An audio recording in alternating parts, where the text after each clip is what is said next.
Walang ibang nakakaalam tungkol sa sakit ko kung hindi si Greg. Kahit yung mga anak ko, wala silang kaalam-alam. For once, sarili mo naman ang isipin mo. Gusto mo rin ako, diba? So hindi ito mali. Ang mali, yung pakakawalan natin ng pagkakataon na magkasama tayo. Akala ko ba ayaw mo maging reckless?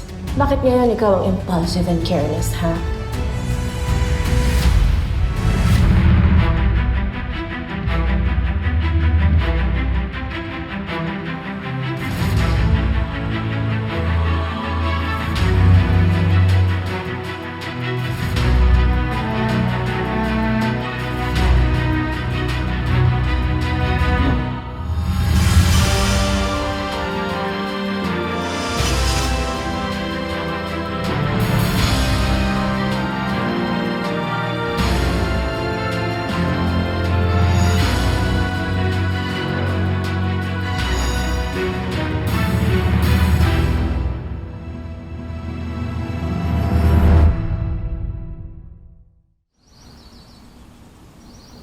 So, andiyan pa sila? Yes. Pero naghiwalay na sila. Mukhang nagtalo sila. Oh my gosh. Mulpit na kami dun ah. Ay, buti na lang talaga. Natunugan ko agad. Paki-prepare na yung keycard. Pakibilisan na lang, please. Sure, ma'am.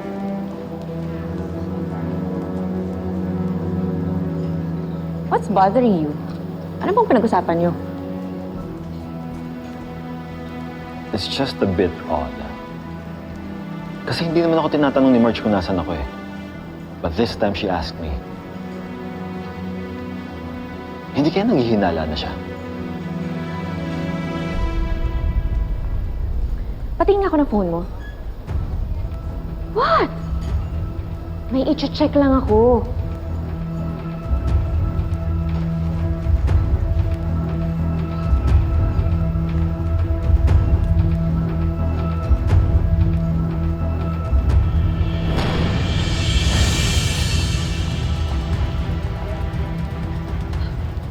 Naka-share yung location mo sa kanya.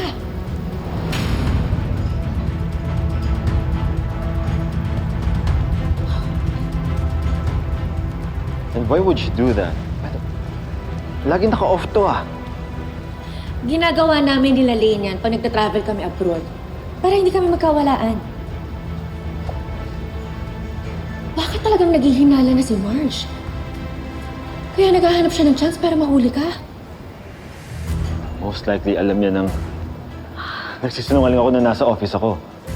At nandito talaga ako. Papunta na yun dito to confirm kung ano yung kalokohan na ginagawa mo. Eh, hindi ako pwedeng mabuko. Ang dami pang problema sa trabaho, dadagdag pa to.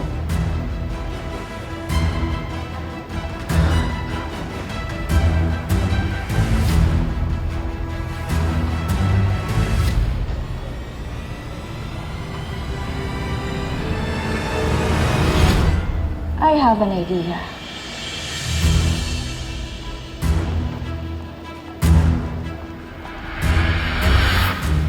Alam mo na lang, friend, alerto ka! Naman, mas matalino at tuwa isaw kay Marge, no?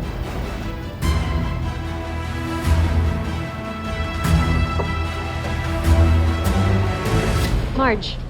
Uy! Marge! Marge! Uy!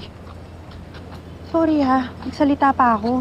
Kung hindi ako nagsalita, hindi ka magdududa kay Paolo. Yan tuloy, mas lalong napalala. Di ko naman yun ginawa dahil sinabi mo. Ginawa ko yun dahil may nararamdaman akong kutob. Hindi mo talagang totoo. E paano kung talaga nag-hotel lounge siya kasi pagod siya? Ganyan na ganyan ng papa ko noon kay mama. Kapag sinisita, sila pang nagagalit. Kabisado ko yung script na yan. Sila pang upset at nakakasakal daw yung asawa. Maraming excuses, maraming drama. Eh yun pala, ang dami nilang tinatago. Defense mechanism nila yung magalit eh. Para hindi ka na makakapagtanong.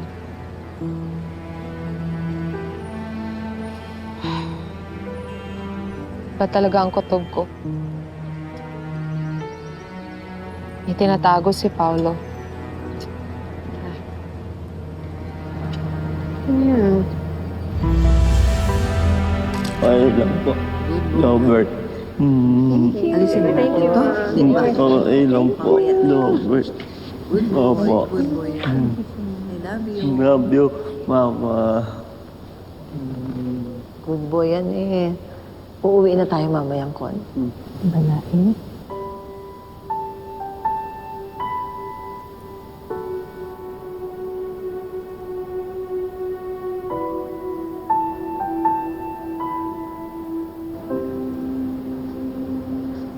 What you saw, nobody was supposed to see that. Pero nakita ko yung ginawa mo. You helped me. Salamat, Evelyn.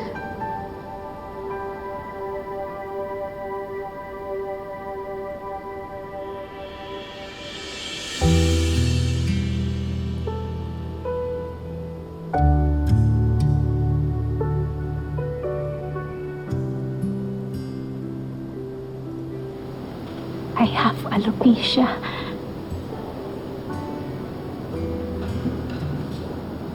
It started years ago nung nalaman kong nang bababae si Greg. The stress, it ate me alive. Hanggang unti-unti, nalagas yung buhok ko. And then one day, Greg stopped being intimate with me.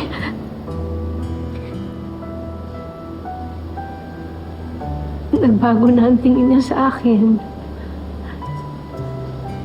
Siguro, pangit na ako sa paningin niya.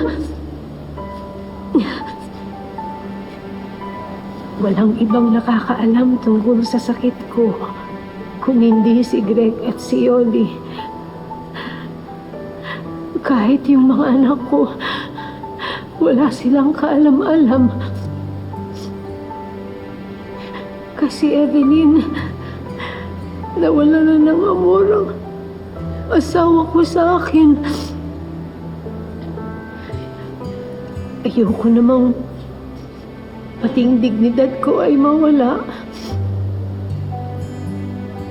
Ayoko rin namang kaawala ko ng mga anak ko.